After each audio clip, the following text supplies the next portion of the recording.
Rashmika Mandhana and Vijay தேவரகொண்டாவுடைய திருமணம் தான் இப்ப பேசும் பொருளா இருக்கு. அதுவும் இவங்களுடைய சங்கீத் ரொம்பவே பிரம்மாண்டமா ரொம்பவே அழகாவும் நடந்திருக்கு. குறிப்பா சொல்லணும்னா இதுல ராஷ்மிகா அண்ட் விஜய் தேவரகொண்டா 2 பேருமே சேர்ந்து டான்ஸ் பண்ணிருக்காங்க. விஜய் தேவரகொண்டா அண்ட் ராஷ்மிகாவுடைய திருமணம் தான் இப்ப ஹாட் டாபிக்கா பேசப்பட்டு வருது. திருமண சடங்குகள் கடந்த 2 நாளாவே நடந்துட்டு இருந்துச்சு. அதே மாதிரி இன்னைக்கு 2 விதமான சடங்குகளுடன் திருமணம் செய்யிருக்காங்க. இவங்களுடைய திருமணம் உதய்பூர்ல தான் நடந்துட்டு வருது. இவங்களுக்கு இன்னைக்கு 2 முறை திருமணம் செய்யிருக்காங்க.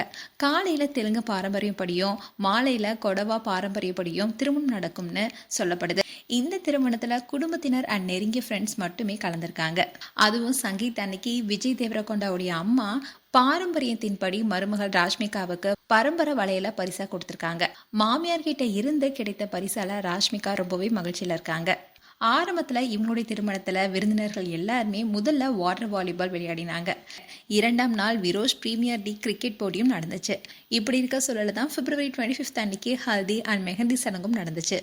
இந்நிலையில் தான் இன்னைக்கு கோலாகலமா திருமணம் நடந்துட்டு வருது. அண்ட் திருமணத்துக்கு அப்புறமா ராஷ்மிகா அண்ட் விஜய் தேவரகொண்டாவுக்கு March 4 அன்னைக்கு பிரம்மாண்டமா ரிசப்ஷன் நடைபெற இருக்கு. இது ஹைதராபாத்ல இருக்க தாஜ் கிருஷ்ணா ஹோட்டல் தான் நடைபெறுது. இதுல சினிமா அரசியல் பிரபலங்கள் பலருமே பங்கேற்பாங்கன்னு எதிர்பார்க்கப்படுது. மேலும் ராஷ்மிகா அண்ட் விஜய் தேவரகொண்டா குறித்து உங்களுடைய கருத்துக்களை கமெண்ட் செக்ஷன் சொல்லுங்க. இது போன்ற வீடியோஸை பார்க்க நியூஸ் தமிழ் கிட்ஸ் சப்ஸ்கிரைப் பண்ணுங்க. மறக்காம நோட்டிஃபிகேஷன் பட்டனை கிளிக் பண்ணுங்க.